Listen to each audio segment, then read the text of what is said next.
Oh hey, what's going on, guys? It's been a long time coming. It's been many months of procrastination and saying we're gonna do something, but today, finally, we're gonna start working on the 91 and bringing it back. And the very first order of business has to be the wasp nest sitting right there that I set you guys under. So yeah, I'm sorry about that. Didn't realize they were there.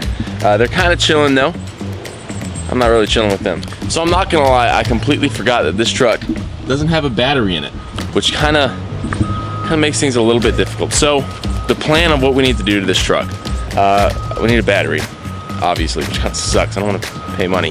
Anyway, Noid testers, so we can dive into the injector issues that I think we're having and make sure all the injectors are firing. After we solve that problem, we should be pretty much done. If you recall, it's got new Bilstein shocks, it's got new springs, it's got new brakes all the way around. We've really revamped a lot of this truck.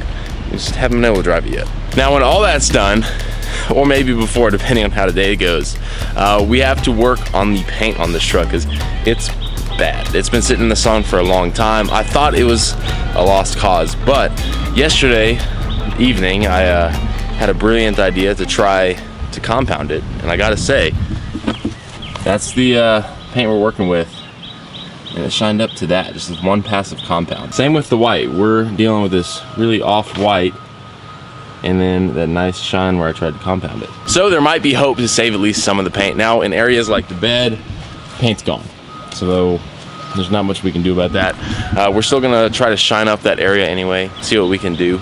At least there's some hope for the factory paint. I feel so guilty that this is so dirty, especially after painting the intake manifold, but it is what it is. So the list of parts that we need is really short.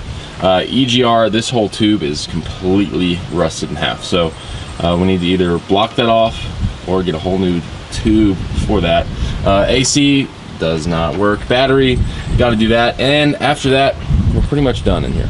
As I mentioned earlier, we've done a lot of work on this truck already just to get it where it is, and all that work hasn't made it run, which is upsetting. But if you want to see those old videos, they're from, I think last time we posted a video with this was, might have been last year.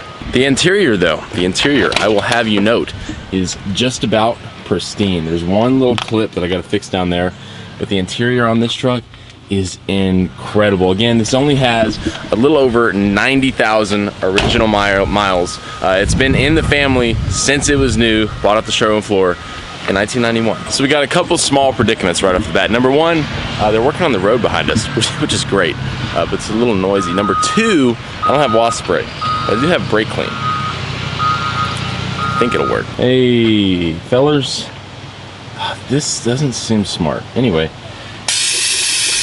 yeah, that might have done the trick. I'm not totally convinced that brake clean is the way to go when killing wasps, but what I am sure will work is our nice new $112 battery from Walmart. Super tired of spending money. Nobody told me when building cars you gotta spend money. Anyway.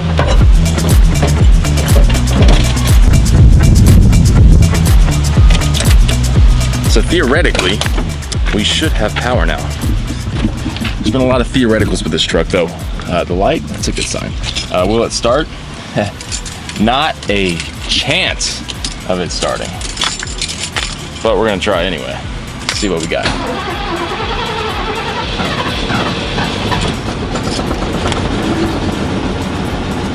What? No way! I mean, it ain't running very healthy right now, but she running. Let's go. Give her a little rev.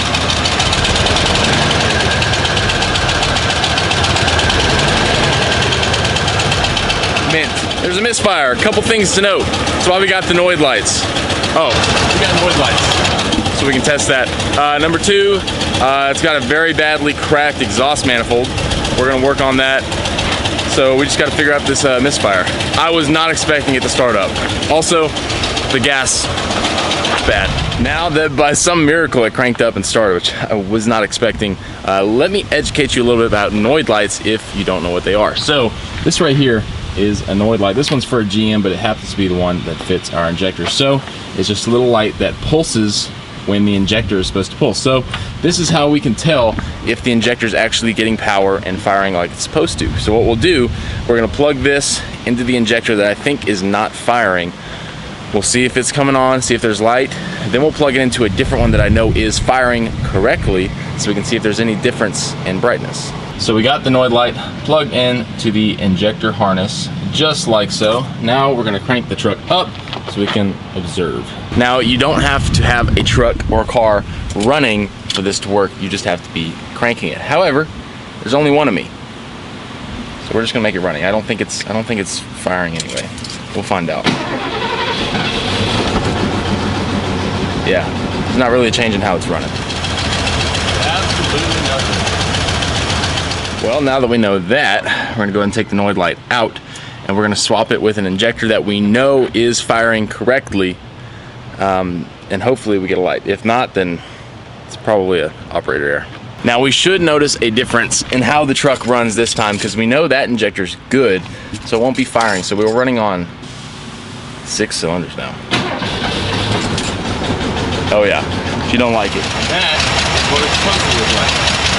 Welcome to the beauty of Noid lights. That would have been so much more difficult without a Noid light. So that made it super easy, took like 3 minutes. So now we know that the injector that I thought was not firing is indeed not firing. Now we just have to figure out why. Unfortunately, it's one of those in the valley, which means we have to take that off again for like the 1,000,000th time. Anyway, we got to figure out why that injector's not firing. That's the only thing wrong right now is that one misfire from that gosh dang injector on cylinder. I think that's number, I'm not even gonna guess. I'm gonna get it wrong. Now that we know that, here's the plan of attack. We're gonna first off back the truck up a little bit because I would love to work in the shade. Secondly, I don't want to remove this again if I can avoid it. So we're gonna remove the throttle body and all that stuff. We're just gonna pull it back so I can get to that wire down there. We're gonna unwrap this one pigtail. If we're lucky, it's just gonna be the connector that has a bad connection in there. Now, if you recall, I rebuilt that whole harness. I don't wanna do it again. So we're gonna look into the connections in there. We're gonna test some stuff, see if we got voltage coming through. If we do, great, we can fix the connector. If we don't, that sucks. The wasps decided to come back. That one's holding something. I don't even know what's up there. You already know, we back again. Just go away. Some resilient little fellows, I'll give them that. So now we're gonna get to work. Here's the status. It's really confusing. So I've been going around testing the connections, looking at everything. Now we have power coming to the injector harness, or the connector, which is good. The reason it's not lighting up with the Noid test light is because it's activated by a pulse. For some reason, we're not getting the pulse, or it's not coming to the right wire. I don't know. So I tried something that I know is not gonna work, but at least I wanted to say I tried. We've been in there messing around with wires. So what we did, we just flip-flopped the wires, cut them, and flip-flopped them. I know it's not gonna work, but we're gonna try. There's also a wasp that keeps bugging me still. Really, we need a new harness, but a new harness is about $250. So we need a good trip to the junkyard. Anyway, when it doesn't work, we're probably gonna work on the exterior a little bit just because there's not much left I can do. That's the last piece of the puzzle. We're gonna work on compounding, I think, just because I think we can make this thing look really nice. 20 minutes later. Unfortunately, we're not gonna be able to get the truck running right today. It's just, we gotta do a little bit of research, a little bit of time, probably have to get a few parts, maybe even a new harness to get it working correctly. But what we can do is start to expand on the work that we did right here. So we're not gonna do the full thing today. This is gonna be the next episode of this, I guess, like the OBS resurrection. But what we are gonna do is this little panel right here, get that all shined up so we can see at least some form of progress today. All right, so to save some time, we're just gonna do this quickly and easily. Look at that. That is so sweet. There's actually a shine in there compared to what it used to be. That transformation is incredible. So much nicer than I expected. I know that gives me some hope. I hope that gives you some hope too for the direction of the truck. Soon, we're gonna get this thing running like it's supposed to. The interior is fine, like I mentioned earlier. Then we just need tires, and we're ready to take her on the road. If you enjoyed today's video, please give it a big old thumbs up. And if you wanna see more like this, if you wanna see the transformation of this truck and some more work on the Mustang and the cow truck over there, make sure you hit that subscribe button. without further ado, it has been an absolute pleasure having you here with me today. I can't thank you enough. I hope you're having an amazing day and an amazing week. Go out and do something productive, something different today. Until the next one, y'all keep it classy, have a good one, and I'll catch y'all real soon.